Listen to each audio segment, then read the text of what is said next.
Movie ரொம்ப நல்லா இருக்கு. அண்ட் வந்து அதில் இந்த மூவியில் நடிச்சிருக்க ஆர்டிஸ்ட்டுமே ரொம்ப நல்லா ஒர்க் பண்ணியிருக்காங்க. தென் லொக்கேஷன்லேருந்து விஷுவல்லேருந்து எல்லாமே ரொம்ப சூப்பராக இருக்குது. அண்ட் ஸ்டார்டிங்லேருந்து எண்டு வரைக்கும் எந்த ஒரு போரிங்கும் இல்லாமல் சூப்பராக கொண்டு போயிருக்காங்க. மூவி எதில் ஸ்டார்ட் பண்ணாங்களோ அதிலே ரொம்ப அழகாக முடிச்சிருக்காங்க. கிட்டத்தட்ட ஒரு ஆடுகளம் எந்த அளவுக்கு நம்ம பார்ப்போமோ அந்த அளவுக்கு ரொம்ப பயங்கரமாக கொடுத்துருக்காங்க. அந்த ஆடோட டெத் அந்த சீன் ரொம்ப சென்டிமெண்ட்டாக இருந்துச்சு. ஏன்னா அதோட கதை முடிஞ்சிருச்சு அப்படின்னு நம்ம நினைக்காம ஒரு ட்விஸ்ட் கொடுத்துருக்காங்க. அது ரொம்பவே அழகாக இருக்குது. மியூசிக்லாம் சூப்பராக பண்ணியிருக்காங்க. அண்ட் சாங்ஸுமே நல்லா இருக்குது. ஒரு வித்தியாசமான கதையாக இருக்குது. அண்ட் டைரக்ஷன் ரொம்ப நல்லா பண்ணியிருக்காங்க. முக்கியமாக இது மதுரைக்காரங்களுக்கு ரொம்ப கனெக்ட் ஆகும்.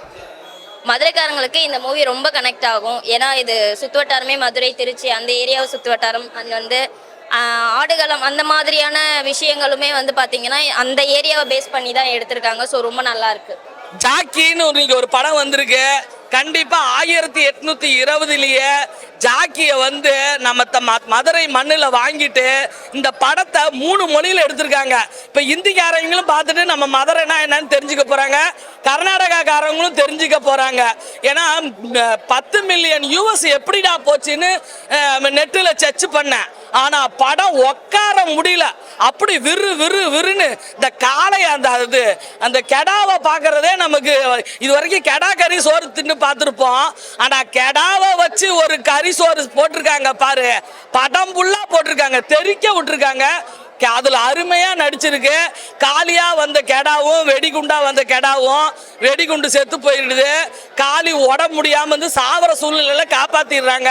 அப்படி படத்தை வந்து ரொம்ப சந்தோஷமா எடுத்திருக்காங்க.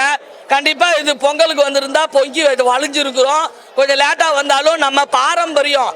டே தமிழன்னா வீரம் விளைஞ்ச மண்ணுடா.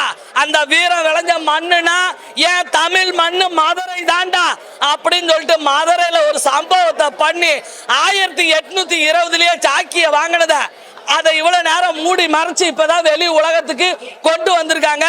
படம் தரமான படம். ஓகேவா? சூப்பர். படம் நல்லா இருந்துச்சு. ஓரளவு மேக்கிங்காக நல்லா பண்ணியிருக்காங்க. இது வரைக்கும் ஆடு சண்டைன்றதை பெருசாக நம்ம களத்தில் பார்த்துருக்க மாட்டோம்ல, அதெல்லாம் நல்லா காட்டியிருக்காங்க. ஓவராலாக படமாக பார்க்குறப்ப நல்லா இருக்கு. நல்லா இருக்கு. இது வரைக்கும் சேவல் சண்டை பார்த்துருக்கோம், ஜல்லிக்கட்டெல்லாம் பார்த்துருக்கோம். இதை வச்சு நிறைய படங்கள் வந்திருக்கு. பட் ஆட்டு சண்டைன்றது ரொம்ப பெருசாக தமிழ் சினிமாவில் வந்ததில்லை. அதை வந்துட்டு ரொம்ப தத்ரூபமாக எடுக்க முயற்சி பண்ணியிருக்காங்க. அதை நல்லா கொடுத்துருக்காங்க. நல்லா இருக்கு. அந்த ஸ்லாங்கு, அதோட மேக்கிங்கு, அந்த மதுரையை வந்து லைவ் லொக்கேஷன்ல எடுத்திருக்காங்க நிறையா. நல்லா இருக்கு.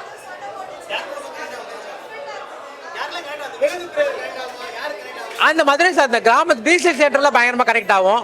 ஏ சென்டரில் வந்துட்டு அந்த மதுரையிலேருந்து வந்தவங்களுக்கான அந்த கனெக்டிவிட்டி இருக்கும்.